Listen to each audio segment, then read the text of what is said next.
Let's hit the field. It is Wednesday, June 25th, and the Yankees were taking on the Reds in the final game of a 3-game set, and they were hoping to avoid the sweep behind stopper Max Fried, who was looking for win number 10 on the year.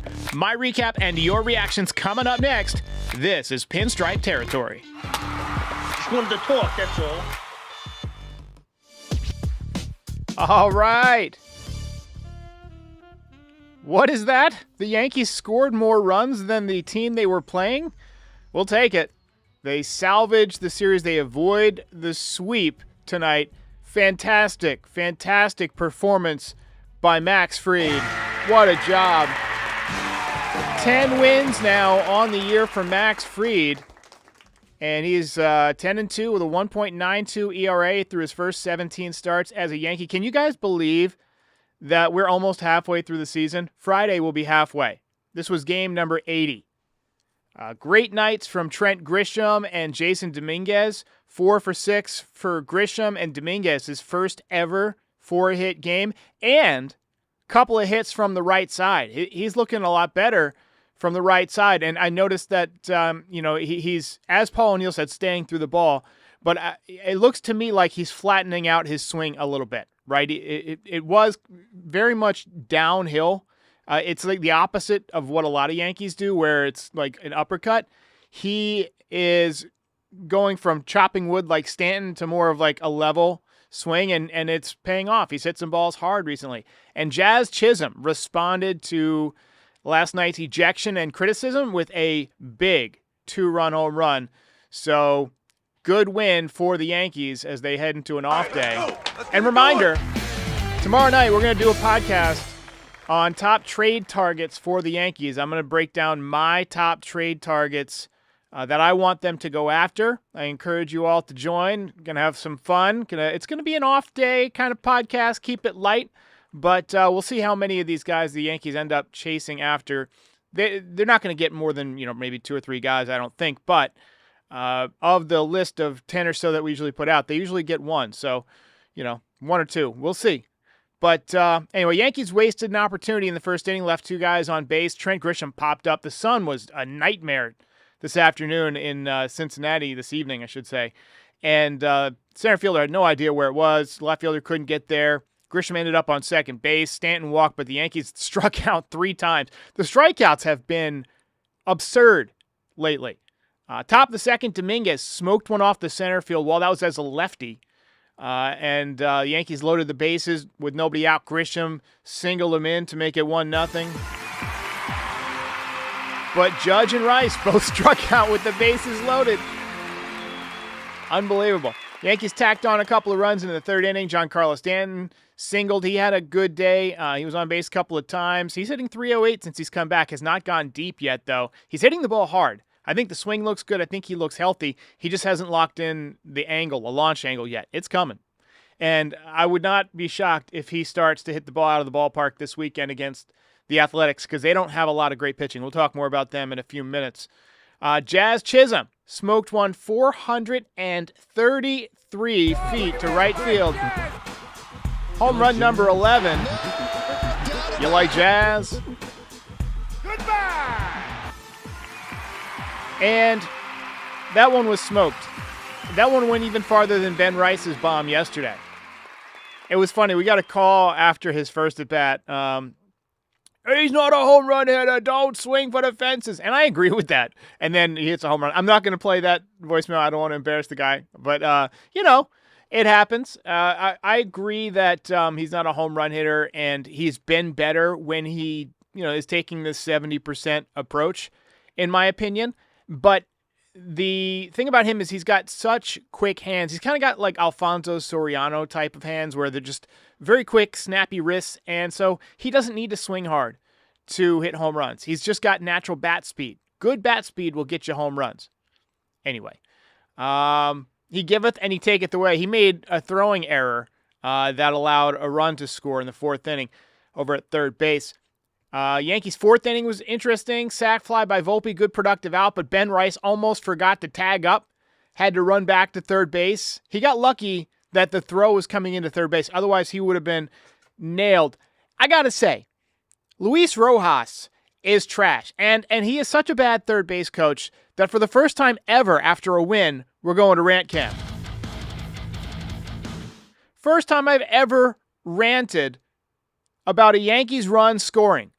But this guy, Rojas, is not doing his job over there. This guy is a train wreck. Remember when he got Stanton thrown out in Game 3 of the World Series, and we all thought he should bag it? Just get out of town then? Well, he's still doing it. He's still getting guys thrown out. He had a ton of guys thrown out last year. I don't know how many screw-ups there have been this year, but we need to get a third base coach that actually watches the games and actually has an idea who can run the bases, who can't, and maybe tells guys, hey, heads up, fly ball, you're tagging on once they get to third base. I mean, do we need to teach baseball fundamentals to Major League Baseball players? Right? I mean, in case any of the Yankees or their coaching staff is watching this, here's kind of the basics of being a base runner at third base. One, you want to lead off in foul territory because if you get hit by a batted ball, you're out. You want to tag up on a fly ball unless there's 2 outs. With 2 outs, go on contact. On a pass ball or a wild pitch, commit one way or the other. Don't sit there and wait. You either go or you go back. Don't run on a ground ball if it's in front of you, right? If there's a dribble back to the pitcher, don't go unless it's a force. That's pretty much it. Rojas is terrible. First ever rant cam after a win. Thank you, Rojas. Pasha Noble says, Ben Rice with his best Gleyber Torres impression. If you guys want to see all-time bad base running, there was a Yankee one time. His name was Ruben Rivera. He ended up going to a bunch of different teams. The Yankees traded him in the Irabu deal to the Padres. He ended up with the Giants. And there's a clip of him running the bases with the Giants where I think it was John Miller calls it the worst base running in the history of baseball. And I have to say, I agree. Yankees tacked on another run in the 6th inning, double in the left field corner by Judge, 19th double of the year for the captain. 4 hits for Dominguez today, 4 hits for Trent Grisham today. Unbelievable start for Max Fried. Cruz threw the ball well tonight. 1 inning, 3 strikeouts, and the Yankees avoid the sweep. Ball game over. Yankees win. Yankees win.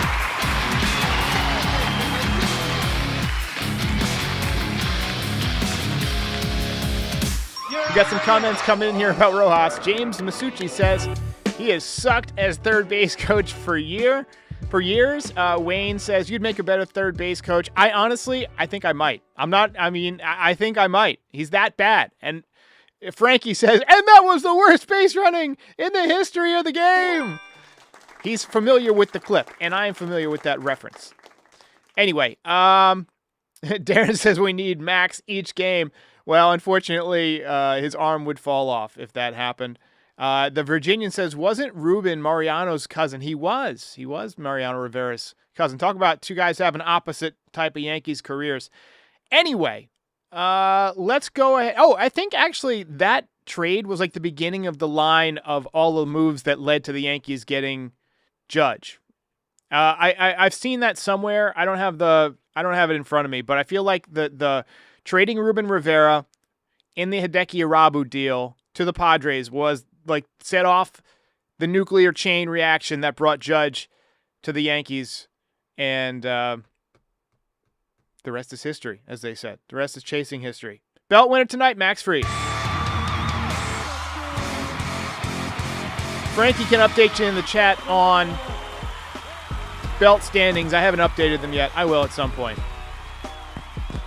So Frankie sent a link here, and I'm going to see if I can find. I can't copy it out of there, but it's he posted it in the chat. Yankees Aaron Judge trade tree. So it'll kind of break down everything. But hell of a job for Max Fried tonight. Win number 10. Let's go to the pitcher spotlight. Pitcher spotlight. Max Fried. That's it. That's the segment. Max Fried. Seriously, this guy has been insanely good. Everything the Yankees needed, worth every penny. Plan B, working out great. After a loss, you hand the ball to Max Fried. He basically says, get on my back.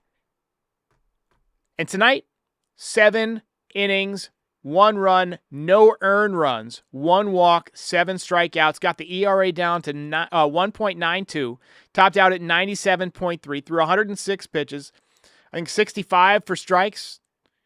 Got the whip under 1 now. It's down to 0.94. I mean, just a phenomenal job. And the stat that says a lot about who he is, Yankees are 9-1 when he starts after a Yankees loss. That is not a pitcher. That is a fire extinguisher. The man is a stopper. Call him an ace. Call him a stopper. Just call him Sir. Worth every penny. Hell of a job.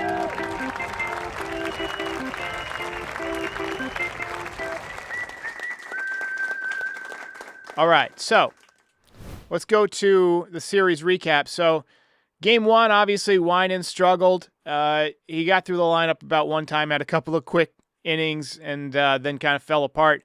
I'm on record, and I'm still advocating for this. Give Cam Schlittler his spot next time through the rotation. Find out what he's got before the trade deadline. Best case scenario, you uncover a good young major league pitcher. Worst case scenario, you have somebody you showcase for a trade because he's going to be Rule 5 eligible after the season anyway, so you got to have him on the 40-man roster. Rodon was fantastic. He deserved to be the Major League's first 10-game winner, but the bullpen blew it twice yesterday. Jazz got ejected for arguing a call way, way long after after he should have. And then tonight, he went deep, 2-run shot, and Ben Rice continues to swing the bat. Well, he went 0 for 3 tonight, but he homered yesterday. We got a call about Rodon that I was unfamiliar with, so let's go ahead and play it real quick. Hey, I'm a big fan of the show. You do a lot, and Yankee fans, thank you. One observation regarding Rodon being taken out. After 88 pitches, you may not have known that he was sick as a dog the day before with the stomach flu and had to have intravenous fluids administered in the morning.